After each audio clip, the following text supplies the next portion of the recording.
tried to send one chat and it doesn't seem to have gone through. I'm going to go ahead and post another one.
Mostly on time today.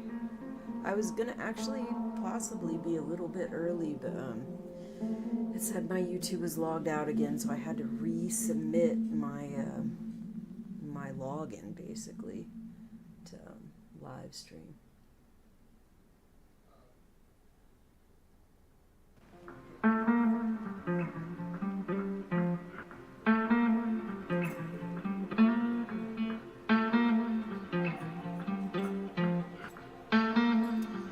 Changed the font to red because I knew there are spots on this white.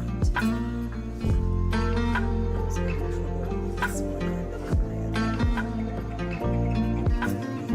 The chat box carrying over from wherever I put it, so it shows up on the themes. And on one theme, I think the background is mostly dark.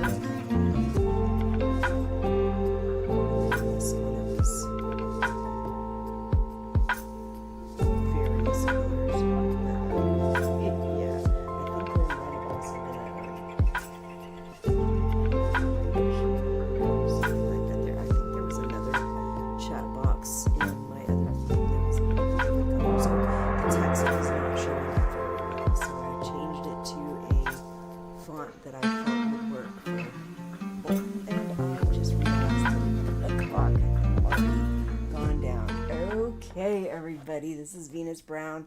Didn't realize the clock had already gone down. I have it set to monitor certain things, but I think I have it set to monitor the chat box, but not the music and not the clock. So I don't hear it unless I am playing the thing. And actually, I want to listen. This may cause a little bit of sound problems, but I want to listen to this live stream a little bit to see if it's playing correctly. Okay, yeah, it is. I just wanted to make sure the music was going because when I first turned it on, it didn't sound right, but that's fine. Anyway, we're going to be reading from the Testaments again. This time we'll be doing chapters 3 and 4. This is in part 2 called Precious Flower. And if you haven't been reading from me or you haven't figured it out yet, or listening to me read, and you haven't figured it out yet, Precious Flower, that part is, I think they labeled it like the testimony of 369A or something like that.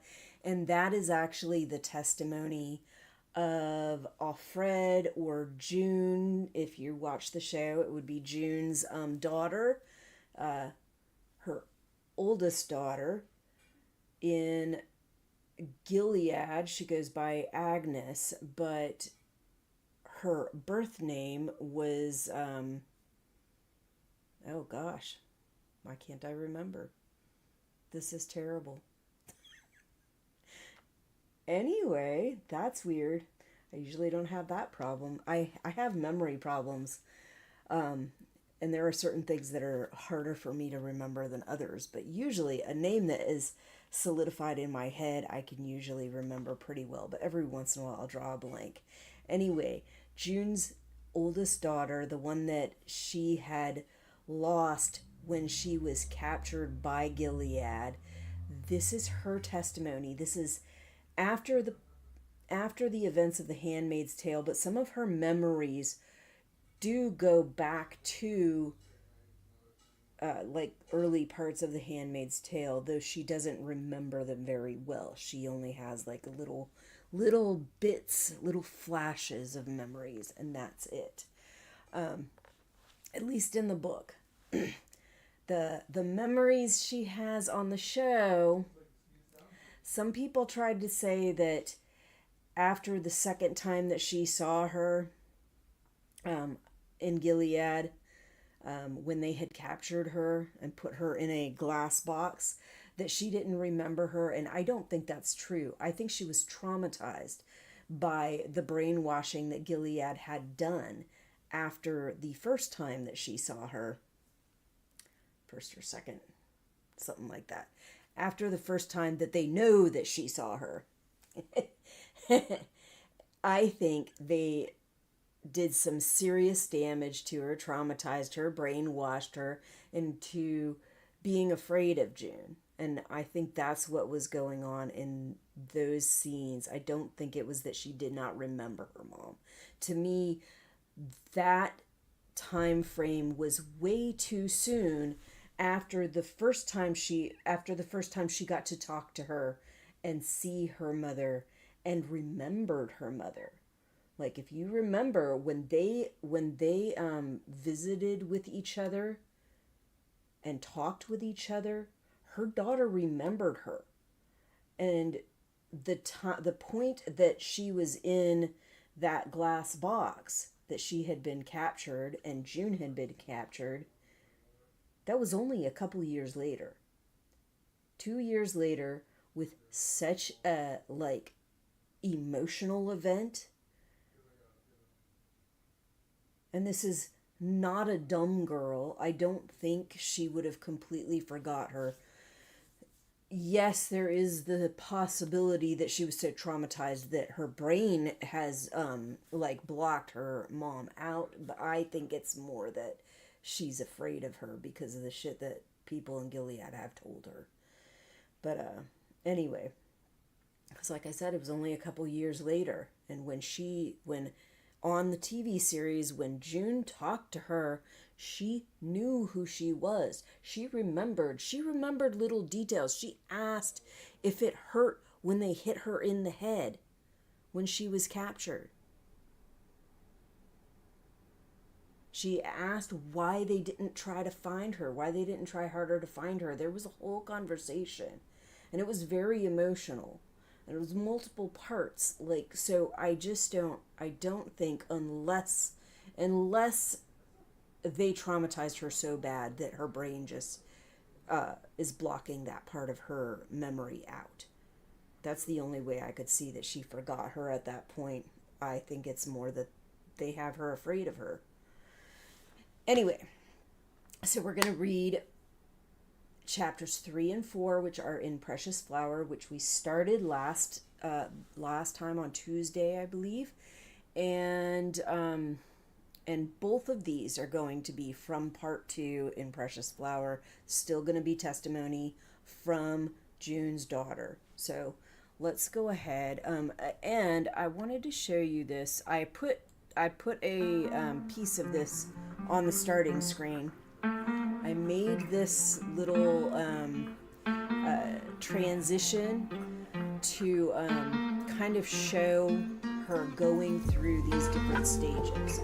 It starts with her right before she's captured by Gilead, when her and her parents are trying to get out of Gilead and they get caught. And then it kind of goes gradually through that on just the little bits and pieces of photos that I could get from the Handmaid's Tale of various stages that June was able to see her, I think. And then I took a couple pictures, actually I think I took 3 pictures from clips that they have posted for the Testaments that's coming up. Starts on the 8th, which is I think on Wednesday. So it's coming up pretty shortly, and we'll be doing reactions to it. Like I've said before, it will probably take me a week to get the first reaction done, and then from there you can expect reactions to come once a week after that. Anyway, let's go ahead and I did think about trying to change the transitions or whatever on here a little bit, maybe put some different pictures. I also thought about doing the same for June's other daughter, but there's really not a lot there. Like right now on Handmaid's Tale, June's daughter is a baby. I could pull up pictures from like newborn and infant and toddler, but not beyond toddler. And then at the point that she's on the Testaments TV series, she's supposed to be a teenager. Now, there is some chatter on the internet about whether or not they are actually going to have the girl that goes by the name Daisy, whether Daisy is actually going to be June's daughter on the Testaments TV series or some other girl. But in the book, Daisy is just a pseudonym. It's just a name that this girl goes by when she is in the book, when she's in Gilead. It's not just when she's in Gilead. I'm pretty sure she is Daisy at the beginning of the Testaments, when she first figures out what's going on, when she becomes a prize, because she has no idea. She doesn't know that she's Nicole. She doesn't know that she is June's daughter. She doesn't know a lot of stuff. She's being raised by a couple. She knows that. She knows they are not her parents. But beyond that, she doesn't know a whole lot. So she doesn't find out till later that she is June's daughter, Nicole.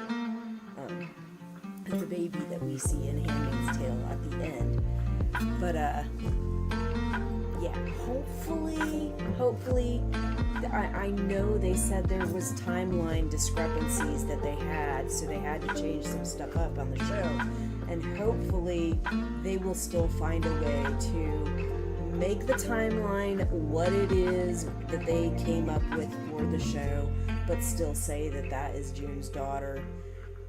If not, I will find it a little weird, but whatever, they're gonna do what they're gonna do.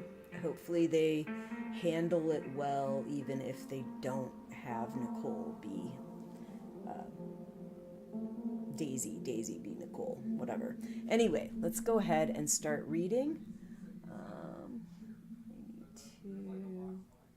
Oh yeah, and let me go to the reading screen.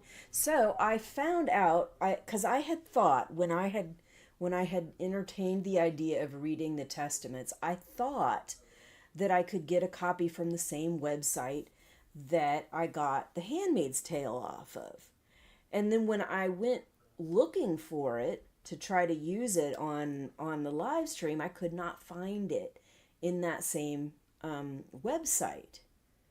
Yet somehow it is there. It is there. I don't know why I couldn't find it, but I went back through my emails. It was way back in like a really old email. I found a link to it, and it's there. It's there on the website. It's readily available. It is free. It's what is it called? I think it's called like Internet Archives or something like that. Does it say on here? I don't think it does. Uh, it says archive. I think, yeah. Anyway, either way, if you go to this website that I believe is called Internet Archives, they have free copies of certain books. Handmaid's Tale was one of them. Testaments is another one. And so I was able to pull it up from my old emails. I have it now downloaded on my computer. It there are some differences in the way it looks on here versus the other. I had it on Google Books, which you can change the color of the pages to either dark or light, and you can change some other things. I had it on a reader app, which I still do. I still have it on the reader app, and I still have it on Google Books. But I like this browser a little bit better.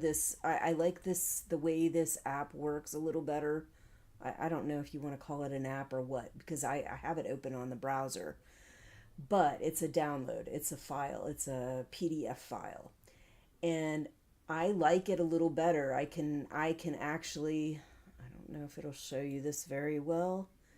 I would have to I would have to move it over, but it shows you the full index, and it lets you break down the index more so that you can go to and from where you need to go better. It's easier to select what pages you want to go to, things like that. Whereas the other one, I would have had to like fish for the place that I was, fish for the chapter, and then try to go that way. It didn't have a selection for changing the pages unless you like scroll all the way to it. And I don't want to do that. That's a huge waste of time. And I know all the stuff that I'm talking about right now is a huge waste of time. So let's go ahead and get this started. We're on page 21. All right. And I will do what I can to try to fit the pages within my little box. The box is a little bit different dimensions than what the book is, so it is what it is. But I was trying to give it more space to read from this time than I did when I was doing Handmaid's Tale. Chapter 3. How old was I at that time? Perhaps 6 or 7? It's hard for me to know, as I have no clear memories before that time. I loved Tabitha very much.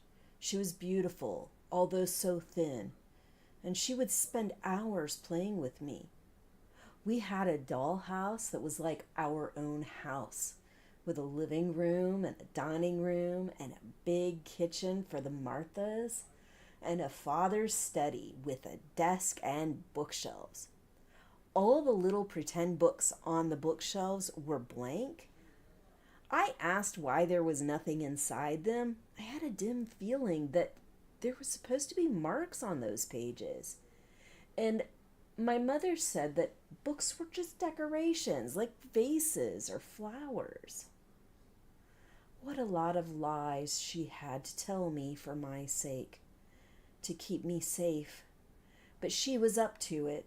She had a very inventive mind. So Tabitha, in case you didn't realize it, Tabitha is her Gilead mom at the time. I don't remember on the series if she was called Tabitha. I don't think she was. But on the book, she's called Tabitha. And that is her first and main Gilead mother throughout most of the time. She knows it's not her real mother. Tabitha was at least honest about that. But she's the person that raised her from the point that Gilead kidnapped her. Or at least from the point that she was chosen after Gilead kidnapped her. How long she waited to get chosen, as it's going to call it in here, I don't really know, but all right. We had lovely big bedrooms on the second floor of the dollhouse with curtains and wallpaper and pictures. Nice pictures, fruit and flowers, and smaller bedrooms on the third floor, five bathrooms in all. Though one was a powder room. Why was it called that? What was powder? And a cellar with supplies. We had all the dolls for the dollhouse that you might need. A mother doll in the blue dress of the commander's wives, a little girl doll with three dresses, pink, white, and plum, just like mine. Three Martha dolls in dull green with aprons, a guardian of the faith with a cap to drive the car and mow the lawn, two angels to stand at the gate with their miniature plastic guns so nobody could get in and hurt us, and a father doll in his crisp commander's uniform. He never said much, but he paced around a lot and sat at the end of the dining table, and the Marthas brought him things on trays. And then he would go into his study and close the door. Now, on this book, they say that the little girls go from pink, white, and plum dresses depending on the seasons. In the series, it's basically based on their ages. So the really little ones are in white, the younger children are in pink, and then as they get into adolescence, they advance to plum or purple. Um, Now, I don't know in the book if they're using seasons metaphorically, like as if you developing in age is you changing seasons, spring, summer, winter, fall, like your whole life is a year or something like that. Like the youngest part of your life would be one season, the middle part of your life would be another season, and then the adulthood years would be another season. I don't know if that's what they're going for or if they're talking about literal spring, summer, winter, fall. I don't know. It did occur to me that it is possible that they're using it metaphorically. And especially since these testimonies these testimonies are coming from young girls raised up in Gilead that have been brainwashed to not know a lot and to forget a lot of the things that they had known before. So they're ignorant about certain things. And you're going to find also that when it comes to the other kids that were not raised in Gilead, that were raised outside of Gilead, they are more mature in some ways, but in other ways they're also ignorant. So you're going to have this kind of back and forth of one girl seeming quite ignorant, based on being raised in Gilead in this society that keeps them from advancing in knowledge and getting certain information and communicating with certain people, to this other area where they're raised more free and they have more not broad knowledge and all of that, but they also have a lot less knowledge of what it's like to be brought up in this regime. It's a very different thing. So both of them have ignorances in certain ways. All right, where was I? Okay, I think I got to the end of the page. So,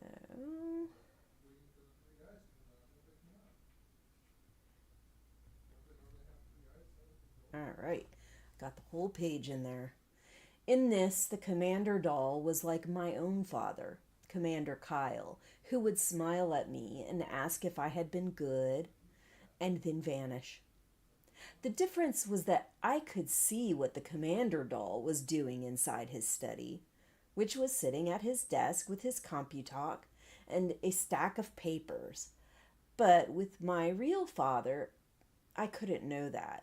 Going into my father's study was forbidden. What my father was doing in there was said to be very important. The important things that men did, too important for females to meddle with, because they had smaller brains that were incapable of thinking large thoughts, according to Aunt Vidalia, who taught us religion. So, like, this is the kind of shit that, like, is really disturbing in Gilead. Like, they're intentionally keeping these kids ignorant. They're telling these girls that they can't think large thoughts. Not because they're being blocked from ever freaking learning about things and from hearing about or witnessing certain things, but trying to claim like this is naturally the way it is. Women have smaller brains. Their brains don't work as well. They can't freaking handle that shit. That stuff pisses me off. Like, no, you are intentionally making it prohibited for them to read, to learn to read, to write, or anything even remotely like that. You're prohibiting them from hearing most news. You're prohibiting them from a real education. Your education is domestic arts. Like, I paid attention to that when on Handmaid's Tale they said that she was being transferred to a domestic arts school. What is domestic arts? Taking care of the household, doing things for the household, for domesticity. It's not about learning your ABCs and your 1, 2, 3s, science, math, history. No. It is about taking care of your freaking household. That's what it's about. And the stuff that they were teaching them before then, arts, but not arts with any kind of writing. Not arts with critical thinking. None of that. No. You can paint, you can draw, you can do embroidery, but you cannot use critical thinking skills. We do not encourage that. No, no, no. It's similar in some ways to the shit that they did to women back in the freaking 1800s. But it's even worse because all of them are prohibited from learning anything about reading and writing, except for the ants. The ants are a different exception that we will hear about in this book. I like the breakdown that they give in this book, and I really do hope that during the series they do something to present some of that, to present how the ants came to be, why they have the roles they have, and all of that. I really hope they do that justice.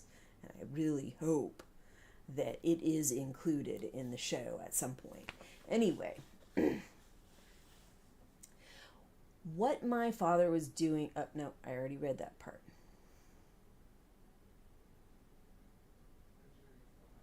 Okay, yeah, I got to where they said that the women's brains were too small. Just pissed me off. I really hate that shit. It's so irritating. Like, you think that girls aren't at some point going to be able to figure out that I have bigger fucking thoughts than you people think. I am much more capable of doing things and figuring things out than what you think, even without being able to read and write. They're still going to start figuring out, hey, I'm a lot more capable than what you claim. Anyway, it would be like trying to teach a cat to crochet, said Aunt Esty, who taught us crafts.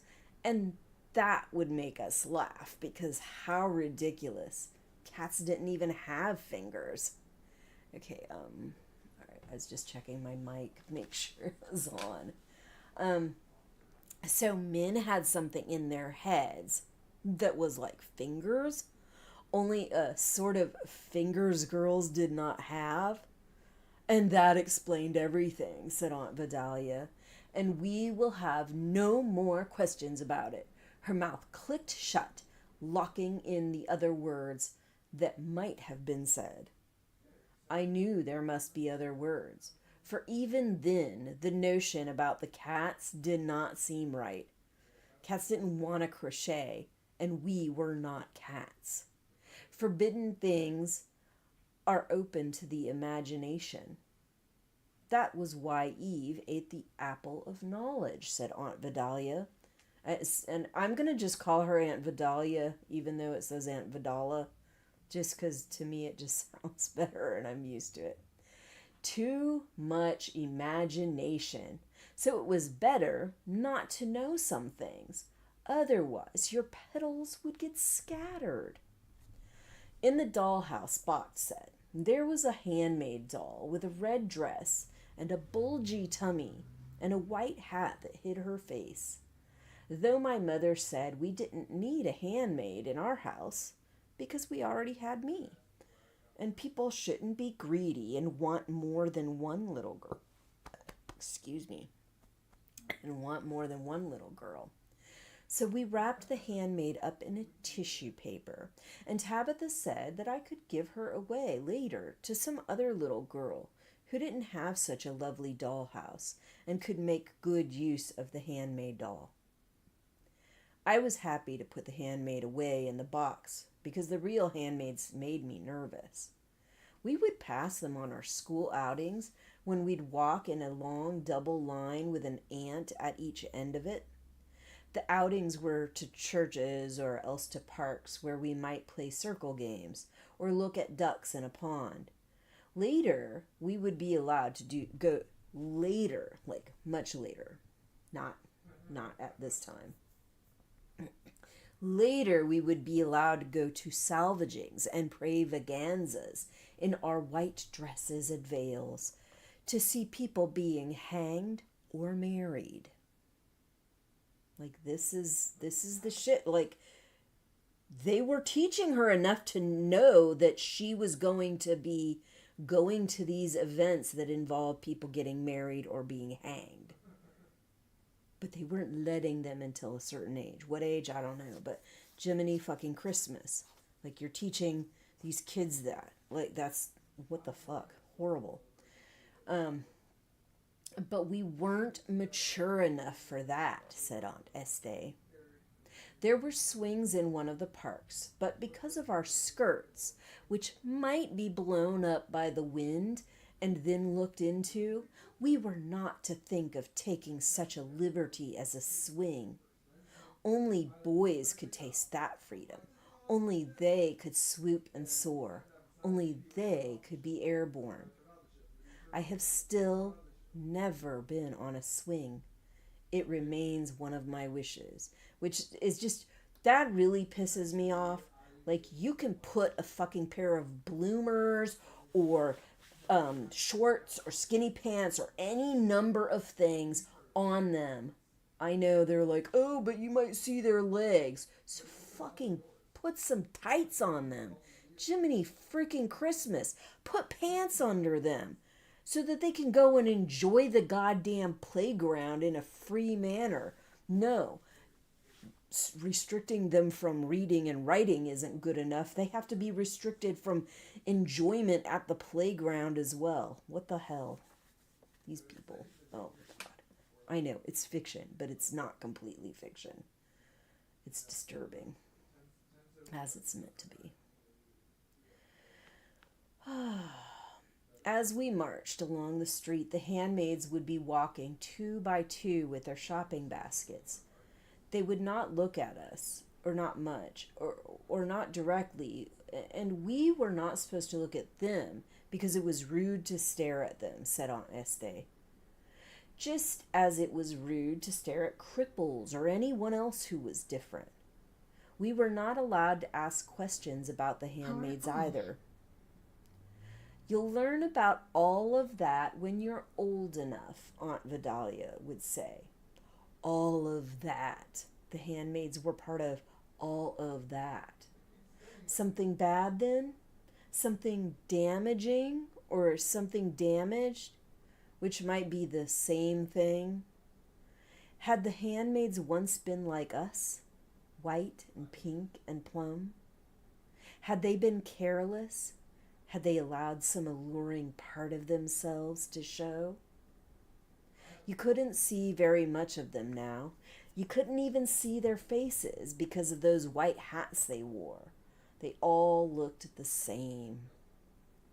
In our dollhouse at home, there was an aunt doll. Although she didn't really belong in a house, she belonged in a school, or else at Ardua Hall, where the aunts were said to live. When I was playing with the dollhouse by myself, I used to lock the aunt doll in the cellar, which was not kind of me. She would pound and pound on the cellar door and scream, "Let me out!"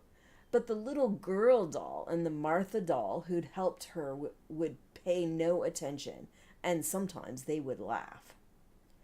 I don't feel pleased with myself while recording this cruelty, even though it was only a cruelty to a doll. It's a vengeful side of my nature that I am sorry to say I have failed to subdue entirely. But in an account such as this, it is better to be scrupulous about your faults, as about all your other actions. Otherwise, no one will understand why you made the decisions that you made. It was Tabitha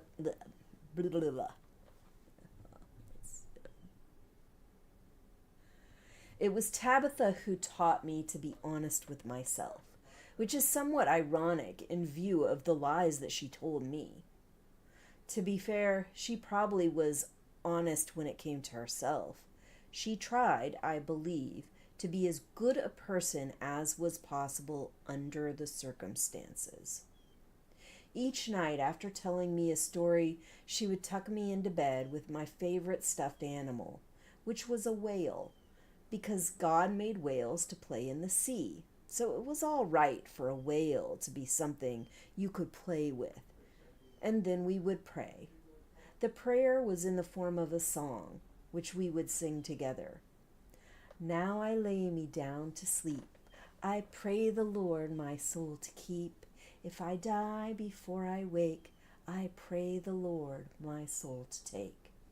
4 angels standing round my bed, 2 to feet and 2 to head, 1 to watch and 1 to pray, and 2 to carry my soul away. Tabitha had a beautiful voice, like a silver flute. Every now and then at night when I am drifting off to sleep, I can almost hear her singing. There were a couple of things about this song that bothered me. First of all, the angels. I knew they were supposed to be the kind of angels with white nightgowns and feathers. But that was not how I pictured them. I pictured them as our kind of angels. Men in black uniforms, with cloth wings sewn into their outfits, and guns. I did not like the thought of 4 angels with guns standing around my bed as I slept. Because they were men after all. So what about the parts of me that might stick out from under the blankets? My feet, for instance? Wouldn't that inflame their urges? It would. There was no way around it. So the 4 angels were not a restful thought.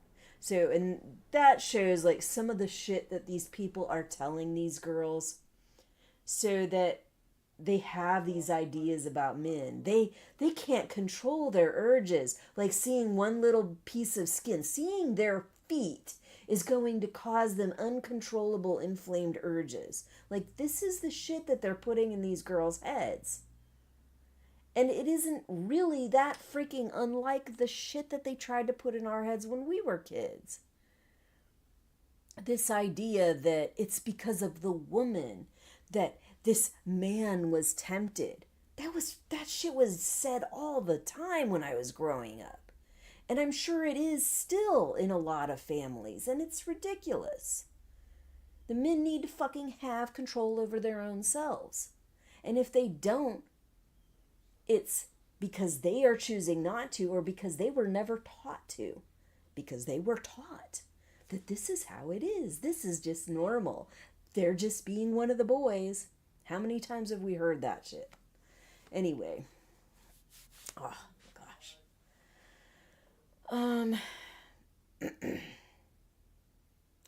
Also, it was not encouraging to pray about dying in your sleep. I did not think I would, but what if I did? And what was my soul like? That thing the angels would carry away? Tabitha said it was the spirit part and did not die when your body did, which was supposed to be a cheerful idea. So, and these are some of the songs that we definitely sang when we were kids, and I always thought it was a little disturbing, like fucking Ashes to Ashes. When I heard what Ashes to Ashes was really about, I was like, oh my god, they're making little sing-songy children's songs about people fucking dying, and then talking about their ashes. Ashes to ashes, dust to dust. Ashes to ashes, we all fall down. It's like talking about all of them dying. Like, that's fucking terrible. What the hell? And we just sang that shit repeatedly like it was no big deal, but really the messages in it were disturbing. And some of them I didn't think about that much, like Ashes to Ashes when I was a kid, but some of it you definitely did. Was that baby's thing, lullaby. Rockabye baby on the treetop, when the wind blows the cradle will rock, when the bough breaks the cradle will fall, down will come baby cradle and all. That was something that disturbed me when I was little. Like, what the hell? We're singing about us being a baby tied up in a cradle and it fucking falling along with the baby and all. Like that's fucking terrible. But anyway, some of this stuff brings back the craziest fucking memories. But what did it look like, my soul? I pictured it as just like me, only much smaller, as small as the little girl doll in my dollhouse. It was inside me, so maybe it was the same thing as the invaluable treasure that Aunt Vidalia said we had to guard so carefully. You could lose your soul, said Aunt Vidalia, blowing her nose, in which case it would topple over the verge and hurtle down and endlessly down and catch on fire just like the goatish men. This was a thing I very much wished to avoid. Alright, so that's all of chapter 3, and now we're going to go into chapter 4. I believe that part 2 has 5 chapters total, so after today we'll have one more chapter in part 2, and then we'll be going on to part 3. At the beginning of the next period I am about to describe, I must have been 8 at first, or possibly 9. So she is remembering some things from earlier on that would have happened during The Handmaid's Tale. Not the portion in the book, though, the portion on the TV series. So 8 or 9 is well within the TV series. It, I believe, is outside, although, hold on, let me think here.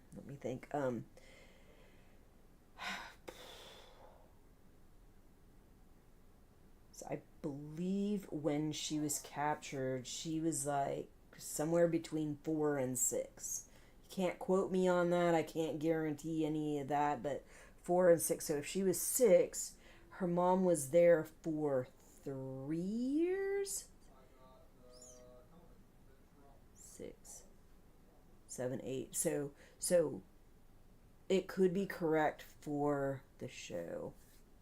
Yeah. It could be like, or no, it could even be correct in the book.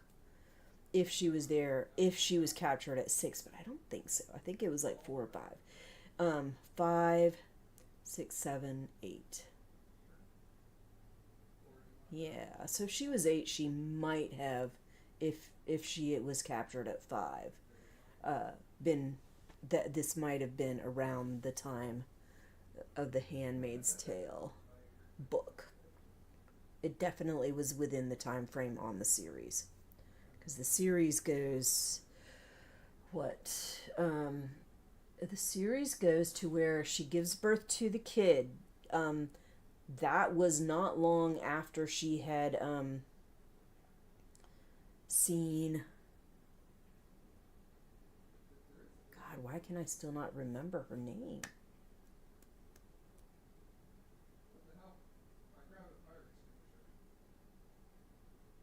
Hannah. So, um, she saw Hannah 2 to 3 years after she was caught. So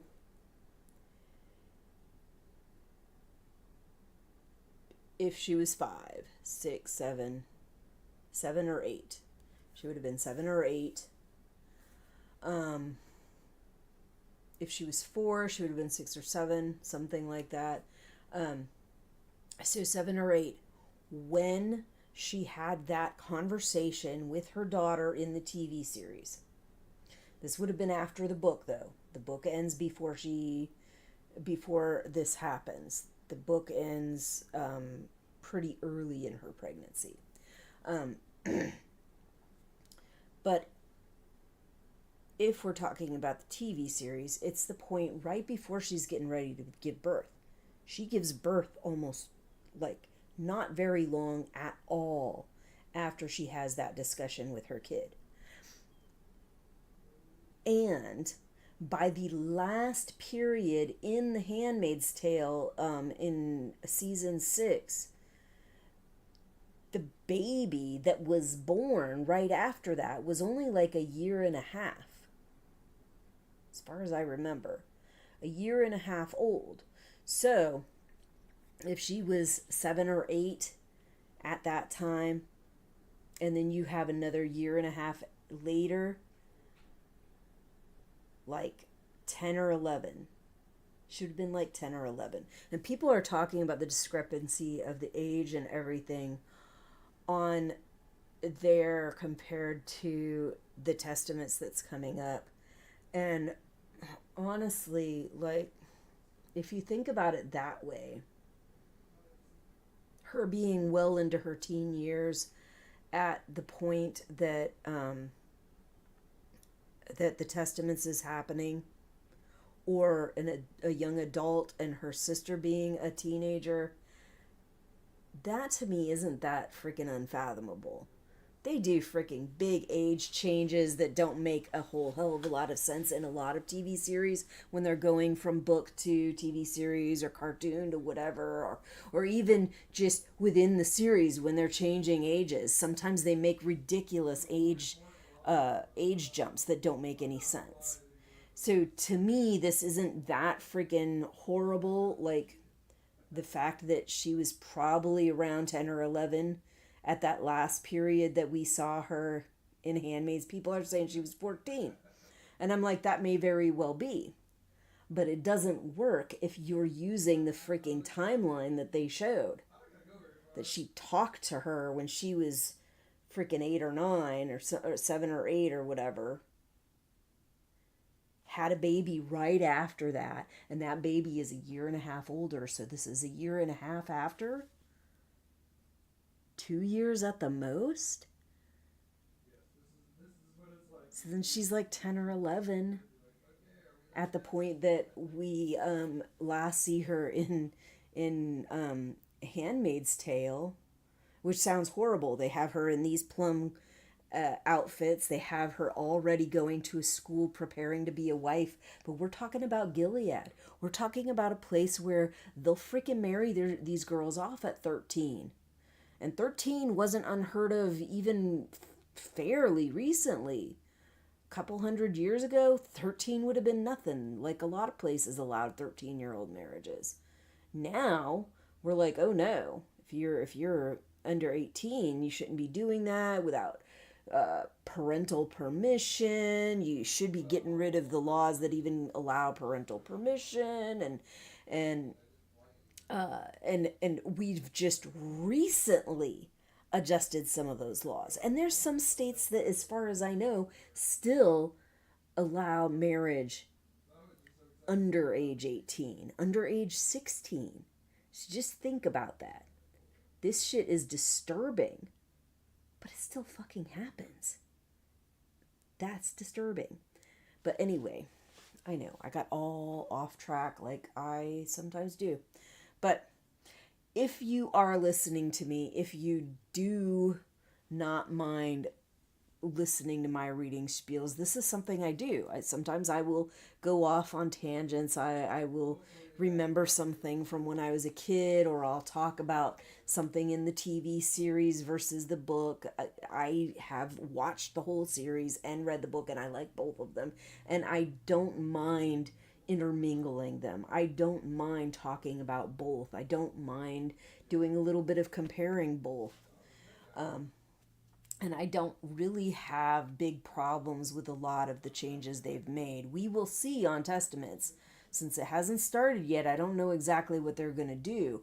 All I've heard is from interviews and stuff that the showrunners have done, some of the ideas that they have. But outside of that, I don't know. And I have not even watched one of the trailers yet. So, and I will probably be doing a live stream, just kind of going over some of the trailers and contemplating what we might see on Testaments soon, in like a day or two. But I haven't watched any of those trailers yet, so I'm trying to keep that part fresh, so that when I first see it, it will be it'll be fresher, and it'll be like my first time reaction to it. And then we'll go through whatever trailers that I have. I'll break them down a little bit more. I don't always do that when I'm introducing a show, but with this, because I've liked this whole series so much, I will probably do that. I'm just more vested in it. Okay, at the beginning of the next period I am about to describe, I must have been 8 at first, or possibly 9. I can remember these events, but not my exact age. It's hard to remember calendar dates, especially since we did not have calendars. But I will continue on in the best way I can. My name at the time was Agnes. Agnes Jemima. Agnes meant lamb, said my mother Tabitha. She would say a poem. Little lamb, who made thee? Dost thou know who made thee? There was more of this, but I've forgotten it. As for Jemima, that name came from a story in the Bible. Jemima was a very special little girl because her father, Job, was sent bad luck by God as part of a test. And the worst part of it was that all Job's children were killed. All his sons, all his daughters, killed. It sent shudders through me every time I heard about it. It must have been terrible what Job felt when he was told that news.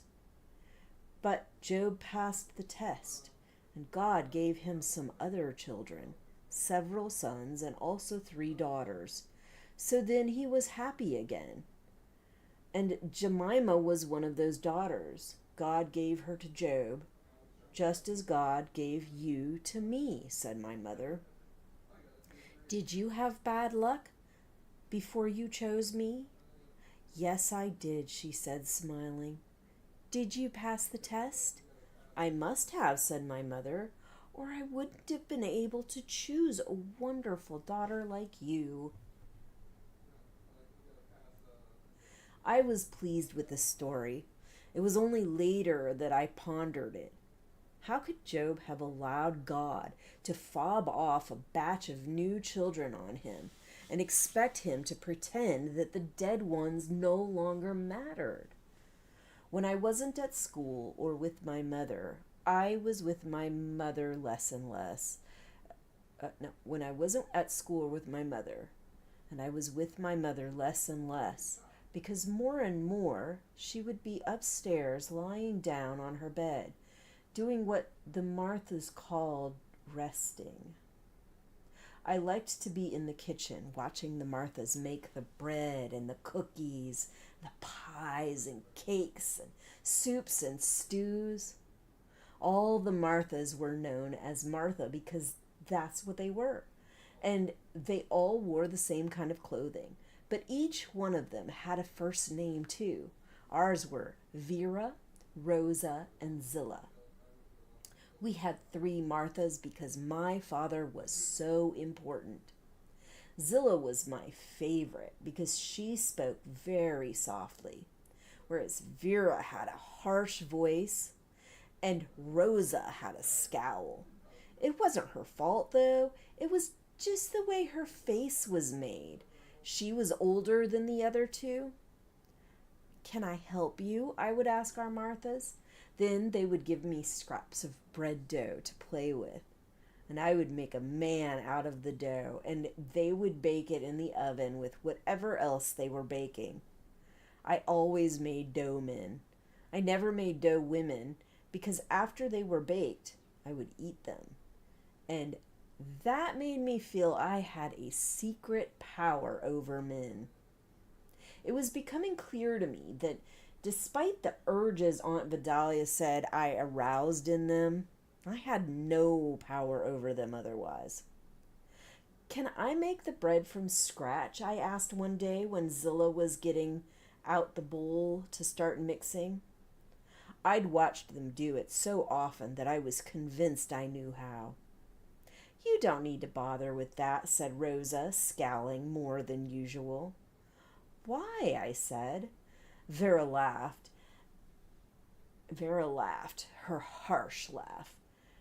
"You'll have Marthas to do all that for you," she said. "Once they've picked out a nice fat husband for you." "He won't be fat." I didn't want a fat husband. "Of course not. It's just an expression," said Zilla. "You won't have to do the shopping either," said Rosa. "Your Martha will do that. Or else a handmaid, supposing you need one."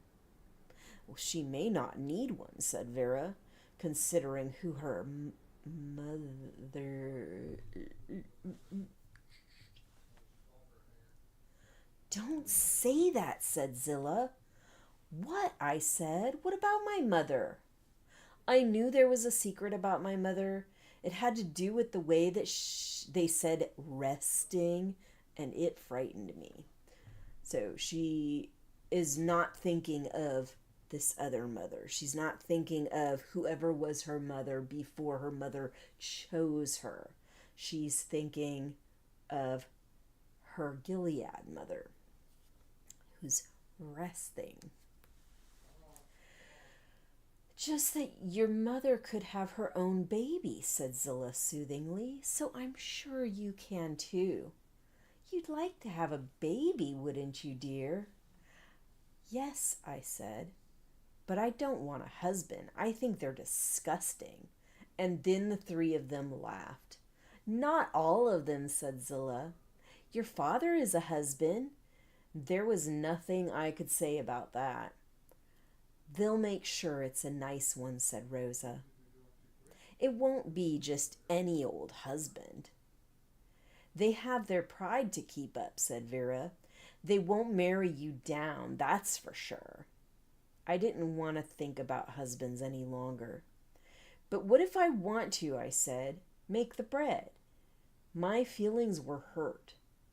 It was as if they were closing a circle around themselves and keeping me out. What if I want to make the bread myself? "Well, of course, your Marthas would have to let you do that," said Zilla. "You'd be the mistress of the household. But they'd look down on you for it. and they'd feel you were taking their rightful positions away from them, the things they know best how to do. You wouldn't want them to feel that about you, would you, dear? Your husband wouldn't like it either, said Vera, with another of her harsh laughs. It's bad for the hands. Look at mine. She held them out. Her fingers were knobby, and the skin was rough, the nails short with ragged cuticles. Not at all like my mother's slender, elegant hands, with their magic ring. Rough work, it's all bad for the hands. He won't want you smelling like bread dough. Or bleach, said Rosa, from scrubbing. He'll want you to stick to the embroidery and such, said Vera. The petite point, said Rosa. There was derision in her voice. Embroidery was not my strong suit.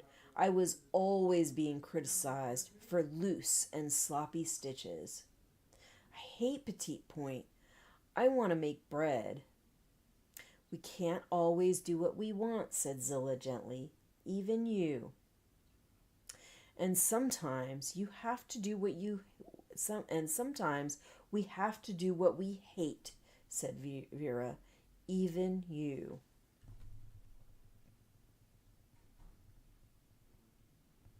Don't let me then, I said. You're being mean. And I ran out of the kitchen. By this time I was crying. Although I'd been told not to disturb my mother, I crept upstairs and into her room. She was under her lovely white coverlet with blue flowers. Her eyes were closed, but she must have heard me because she opened them. Every time I saw her, those eyes looked larger and more luminous. What is it, my pet? She said. I crawled under the coverlet and snuggled up against her. She was very warm. It's not fair, I sobbed. I don't want to get married. Why do I have to? She didn't say, because it's your duty, the way Aunt Vidalia would have. Or, you'll want to when the time comes, which was what Aunt Esty would say. She didn't say anything at first. Instead, she hugged me and stroked my hair. Remember how I chose you, she said, out of all the others. But I was old enough now to disbelieve the choosing story, the locked castle, the magic ring, the wicked witches, the running away. That's only a fairy tale, I said. I came out of your stomach just like other babies. She did not affirm that. Okay, so she didn't realize that that was not her real mom. Like the whole choosing thing, I thought she would have realized at least that that was not her real mom, that she was chosen, not birthed by her, but apparently, according to the book. All right. She said nothing. For some reason, this was frightening to me. I didn't I? I asked. Shunammite told me at school about stomachs. My mother hugged me tighter. Whatever happens, she said, after a while, I want you to always remember that I have loved you very much. I think that's the end of the chapter. It is. All right, so that's the end of chapter 4. Let's go to live scene. All right, so more of this like story about kind of like how she was being brought up in Gilead and how she feels about certain things, about the teachings from the aunts, about the messages she's getting from the Marthas. And we see that she really likes the whole baking thing. And yes, she said she was like 8 or 9 at the time. But there's this thing about getting married that she really doesn't like, and we'll see more of that later on in the story. that she does not want to be married, that she would rather be doing the jobs the Marthas are doing. Um, and there are going to be other extenuating circumstances as well, but that's kind of like the beginning of where you're seeing these little cracks where she does not want to be married. She does not want to be a commander's wife. She doesn't want to be anybody's wife, frankly. And these aunts have filled her head with such grotesque delusions about men and their inability to control themselves and all this other shit, and how like awful they are, that she just I don't think she can even imagine herself with one. Like, being raised like that from a young child, being told these messages about men over and over again and about women over and over again, and some of these messages conflict with what you're seeing and hearing, and I think it's going to really, like, these young girls have very impressionable young minds, and that is going to influence how they feel about somebody basically being foisted upon them. They have no choice in these marriages. They're like, oh, the aunts will choose one for you that will be good. You at least won't be marrying down. Like, you're at least not going to be with some old man. But from what I recall after reading this book, or during reading this book, some of those girls were very privileged and still ended up with an old fucking man. Like, so it's no guarantee that just because you're from this great family that you're automatically, they're going to choose somebody good for you. But also, you have no real choice in the matter. I think at least one of the girls had some choice between like 3 possible selections, but most of them, they don't really have a choice. And being able to choose from 3 people that somebody else has chosen for you, like, yeah, it's a choice, but it doesn't mean that you're marrying somebody that you're compatible with, somebody that you're ever gonna love or anything like that. Maybe you'll someday love them, but yeah, there's all kinds of problems with it. I have never been a big proponent of somebody else selecting who you're going to marry and arranging your marriage. I think it sucks. I understand why it has happened in the past and that it was a normal part of tradition and everything like that.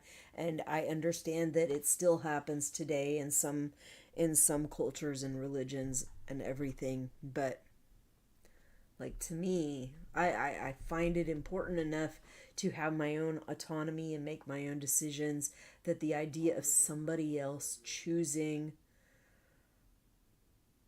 my marriage, who I'm going to be married to, without me being involved, it just sounds awful. It sounds terrible. Like, this isn't my choice. This is somebody else's choice. And whether you think you're going to make like the best choice on the face of the earth doesn't matter. You're taking that choice away from me. And that's the whole fucking point. Like, that's a choice I should be able to make myself. Kind of like some other choices that women should be able to make, that certain people seem to think that shouldn't be up to them. Anyway, that is all I've got for you. Let's go ahead over to the schedule. So I am going to be doing Deadlock Afterwatch for episode 3 today around 6 p.m.